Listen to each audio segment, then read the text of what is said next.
যুবকদের চুলের স্টাইল তো ওদের মতো, টি শার্ট পরে ওদের মতো, প্যান্ট পরে ওদের মতো, চাল চলন ওদের মতো। 31st নাইট করে ধুমধামে 14 তারিখ মানায় উদযাপন করে সারা দুনিয়াকে ফেল করা। 14 তারিখ তো আমি আমেরিকাতে দেখছি, ফুল নিয়ে তো এরকম কারাকারি দেখি না। কোন দোকানে তো ফুলই বিক্রি হয় না। ওরা তো দেখা হইলে গালে মাল লাগায় আর এতটুকু বলে তুই আমার মধু শেষ। এইখানে তো 2500 ফুল নিয়ে মারামারি হয়, মারামারি 14 তারিখে। জিজ্ঞাসা করেন যুবকদেরকে, হয় না? হয় না? 14 তারিখে কাপড়ের রং দেখায়।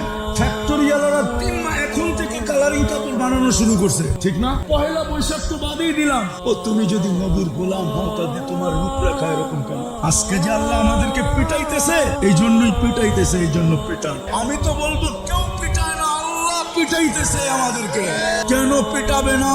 আমরা আল্লাহরও লাজ রাখি নাই, ইজ্জত রাখি নাই, বন্ধুরও রাখি নাই, নবীর ইজ্জত রাখি নাই। আমরা যদি ইজ্জত রাখতাম তাহলে প্রত্যেক নামাজে আমরা বলি গায়রিল মাগদুবি আলাইহিম ওয়ালাদ-দাল্লিন। 32 রাকাতে 32 বার বলি, ডেইলি কমসে কম 32 রাকাত পড়ি। 6 রাকাত সুন্নতে মুআক্কাদা, 17 রাকাত ফরজ, 3 রাকাত বেতের। তারপরে ওদের হাতে আমাদেরকে পিটায়, তো পিটায় কি করে? আল্লাহ তো বন্ধুর সাথে বলছিল আপনার উম্মতকে আমি দেখে